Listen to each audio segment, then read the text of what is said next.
So,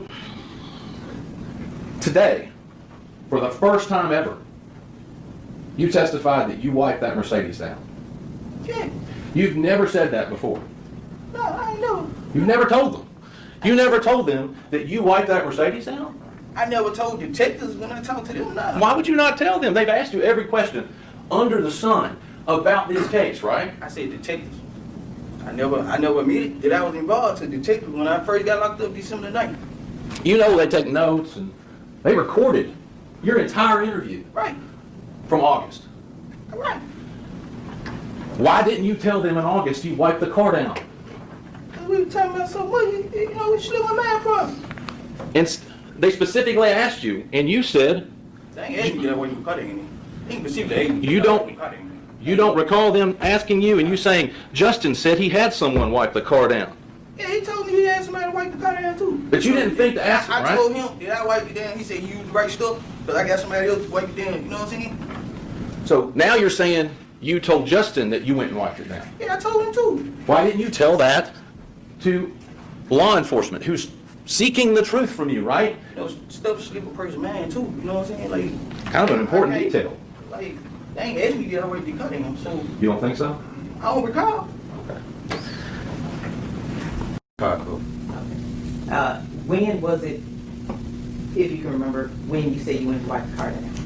It was a couple days, like around the same time I got the car covered, if not the same day, you know. I wiped the car down trying to get the prints, make sure there were no prints on All it. right, when you were wiping the car down, what were you wiping the car down with? Some like little cleaning supply stuff. I can't tell you exactly what I put on it, but I had a rag, had some stuff sprayed on the rag, and I just went and wiped it down. All right, now was this rag soaked? Like, Nah. dipped it in some products, or you just Nah, I sprayed just it? sprayed some stuff on it. I just sprayed some stuff on You it. remember what it was? Nah, I really don't. And was it daytime or nighttime? It was nighttime. Okay, it was nighttime. I ain't do nothing daytime. It was nighttime. Could you fully see the car that night? It was in the back, like somebody had pushed it all the way in the back yard, like parked it all the way in the back. So When you all dropped it off, was it in the same place it was? nah, it was like in the front of the driveway. So, the young Dolph murder trial has came to an end. I wanted to play that clip first, just to show y'all, man, what the state was riding on, man. They was riding on a pill-popping animal who was trying to do and say anything to not do a life sentence. I think the state probably feel like they've been screwed, they've been lied to all this time, and you know, since YSL Woody went in court and made a mockery out of, you know, the state feeding them lies and BS and stuff like that, I think everybody else want to take their shot at it. Also, you know, man, y'all hit that like, comment, you know, subscribe button, whatever, man. Let me get that heart, man, so we can get this thing going. But yes, Hernandez Govan has been found not guilty on all charges. Basically, you know, they was basically calling him the middleman for a murder. You know what I'm saying? And y'all know how it go. It's like anything else, man, when, you know, in illegal activities, man. If you know some way to get some money, can skim something off the top, you know, you'll do that. He an older guy, guys, and, you know, the younger guys, you know, somewhat probably look up to him. He probably got a couple connections, you know what I'm saying? Obviously, CMG, you know, Juke pulling up to the crib. So, you know, he was just probably trying to find a way to make a couple dollars off, you know, these, you know, bird brain guys and stuff like that, man. But it just was a shame that they put little to no effort into the case, man. After day one, or really after the opening statement, I kind of lost all hope for the state. And I'm not just saying that on some, you know, just being a Dolph fan. Everybody rock with Dolph. We all love Dolph. Dolph, you know what I'm saying? One of them ones, real one. You know what I mean? Hate to see him go out like that. But at the end of the day, man, it's the court of law. And, you know, you got to prove somebody guilty. You know what I mean? You can't just throw something on the wall and hoping that it stick, man. And which in this case, during his trial, Govan's trial, that's basically what they was trying to do.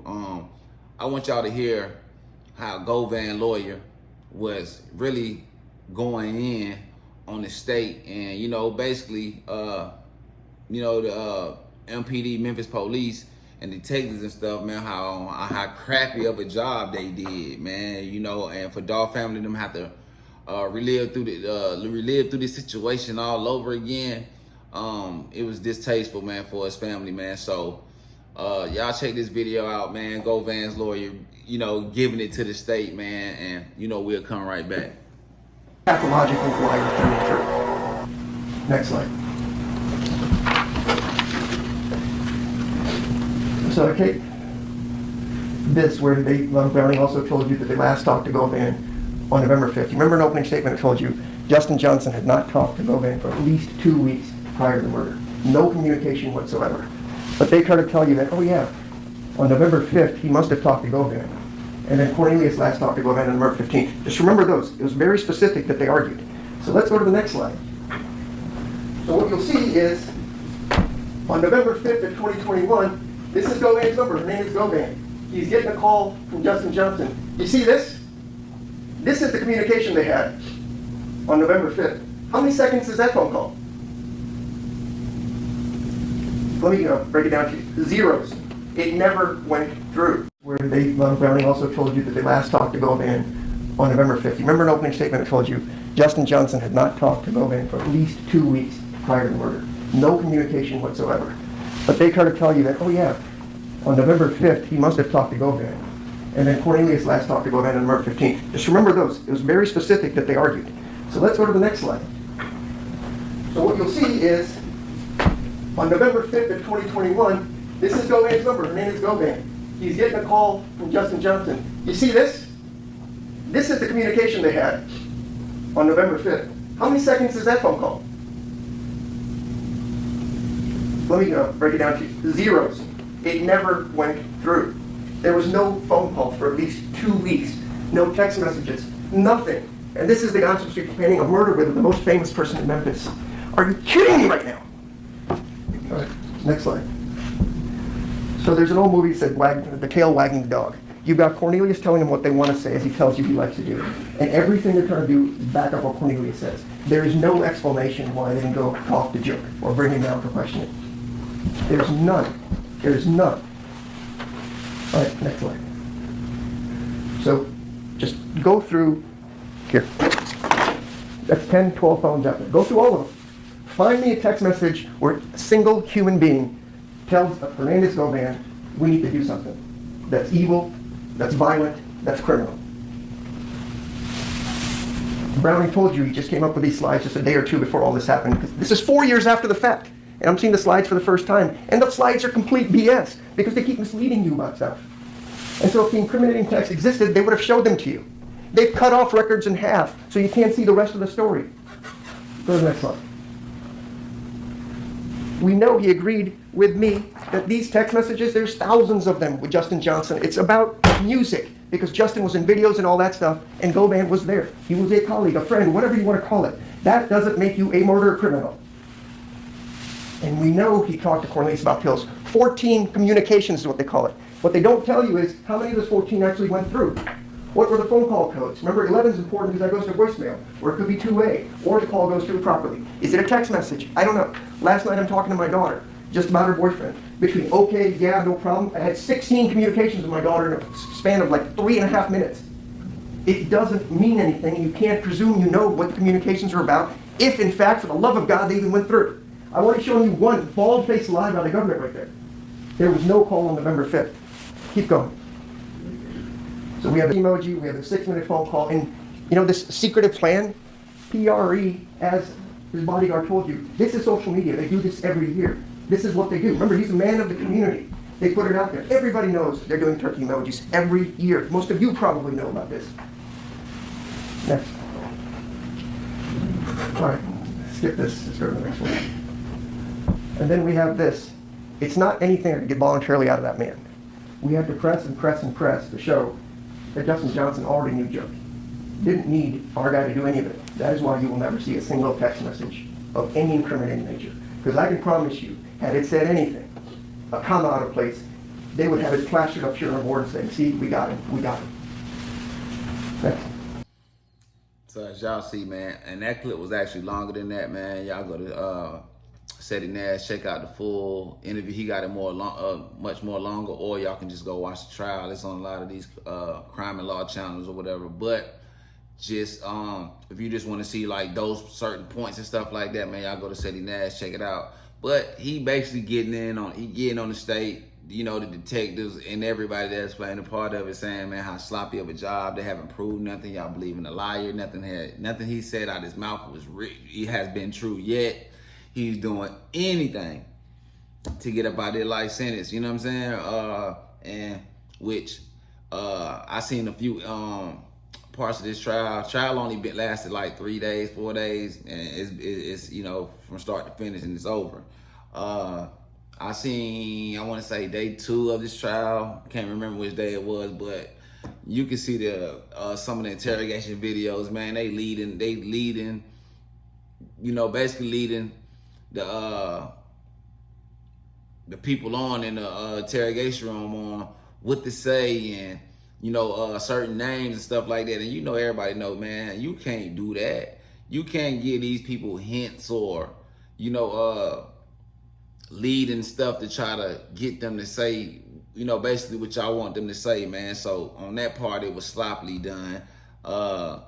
You know, what we do know is, though, that Jook actually was, you know, a part of this. And that's probably, if Jook didn't get killed in 2024, he probably would have been in the seat where Govan is at, man. And we might be hearing a, you know, different tune, but it was poorly executed, you know what I'm saying, if you want to even call it, you know, execution at all. It was like child's play, man. But I let y'all hear what, you know, the state had to say in their closing arguments, man. And you know, we'll go from there, man. I have been saying the whole time she need to talk with a little bit more conviction. It was, you know what I'm saying? And, you know, she waited to the, you know, the bitter end after it looked so bad for them trying to speak like that. So y'all check this out real quick.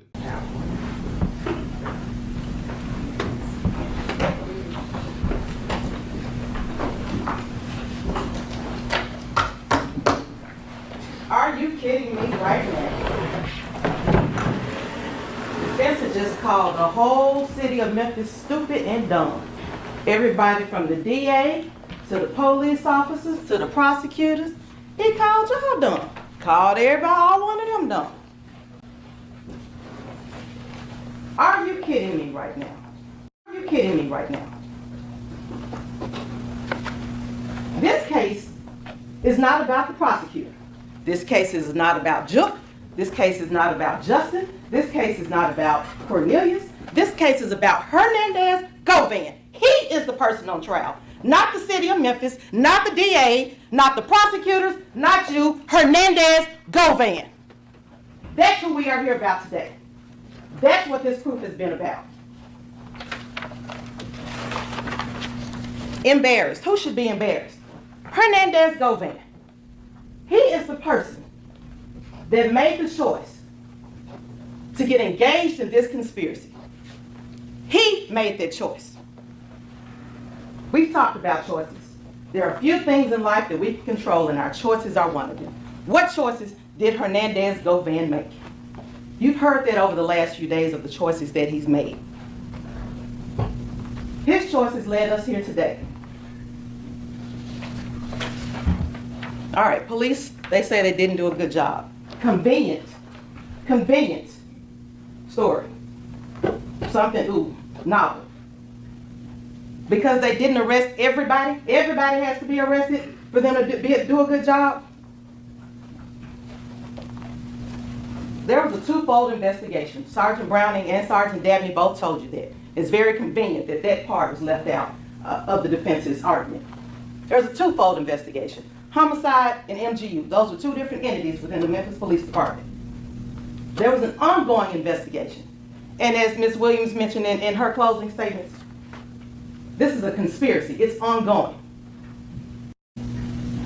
Because they didn't arrest everybody has to be arrested for them to do a good job.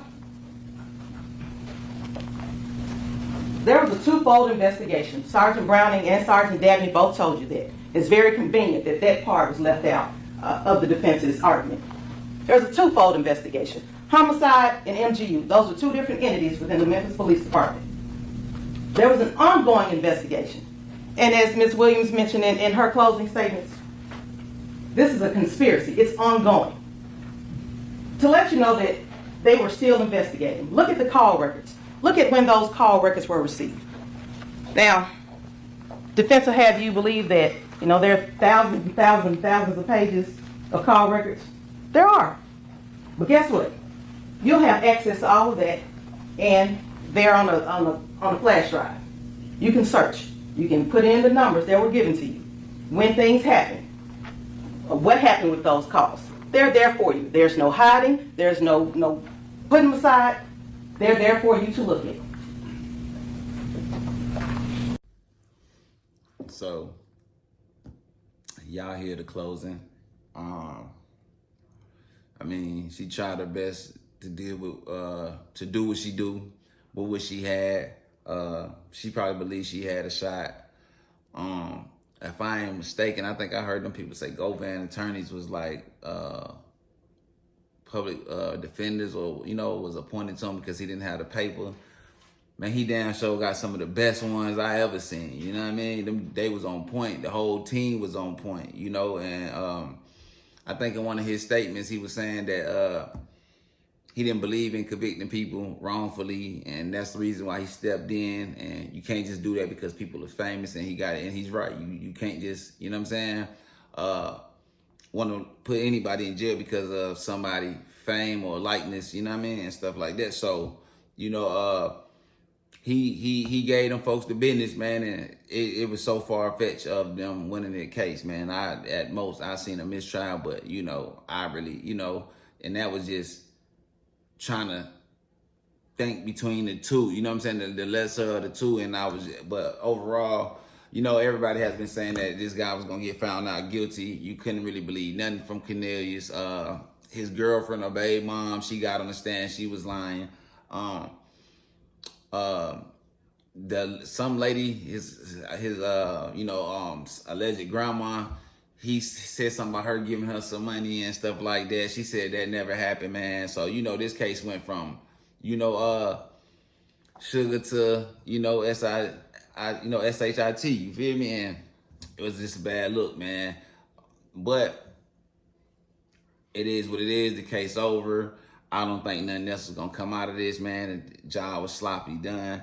I don't even think the other guys want to even get involved with that, man. Juke is no longer here. Nobody has really implicated Gotti in nothing. I thought when it first popped off that they was gonna be really just trying to point the finger their way, but they really couldn't because they didn't have no ties to, anybody else from CMG other than Juke, and Juke is no longer here, man. But I'm gonna play the video of his grandma, man, to close this video out, man. So I thank y'all for stopping by, man, rocking with me, man. Make sure y'all go ahead, like, comment, subscribe, man. No guilty verdict in the Dolph situation, in the Dolph trial. And I'll catch y'all on the next one. If Cornelius Smith said a few years ago that somebody came by your house to give you $500 for him, would that be true or false? That would not be true. All right. So if Mr. Cornelius Smith said under oath that, you're like a grandmother to him, right? If that's what you want to say? Okay, I'm just repeating what I've heard in court. So if he said that you got $500 for him to hold, never happened. Never happened. Not yesterday, not 5 years ago, not 10 years ago. No, if somebody was going to leave something for Cornelius at my house, they probably stuck it in my mailbox or something like that, but I haven't received any cash or any envelope for him. So if somebody said you were specifically given $500, would be a lie? Would be a lie. All right. And I'm really sorry to call you. I know the last time you came to court was talking about your son's murder, so I 100% apologize. I know you were very upset outside. So thank you for your honesty. Great.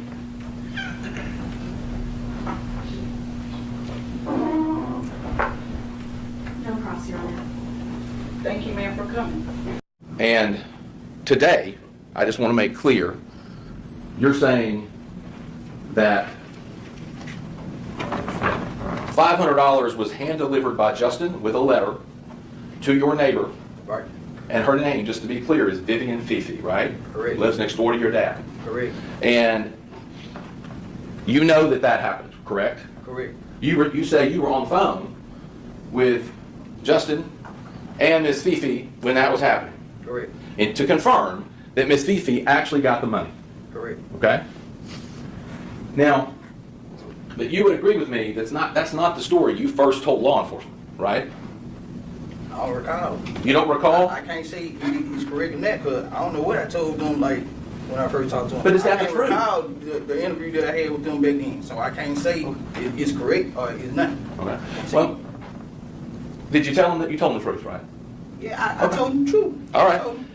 So, in that same interview, if that's the truth with Miss Fifi, in that same interview earlier, why would you tell them that some masked man came in a Chrysler 300 on 2 occasions? No, I and did said, not say that. You didn't say I that. didn't say that earlier. I did not say that. Said a madman on 2 occasions came. You didn't say Justin dropped it off to Miss Fifi the first time, and he had somebody with a mask on the second time with $300. That's what I said. So, if that interview recording's got your voice saying that you and Angela backed up in the driveway to next door, and on 2 separate occasions, the first time somebody brought $500, and your girlfriend Angela got out and got it, and you stayed in the car, and then on another occasion, which is what you said today, somebody bought $300, and Angela got out and got it. You're saying that's just not, like, you didn't say that. Somebody else jumped in your interview that was recorded and said those things.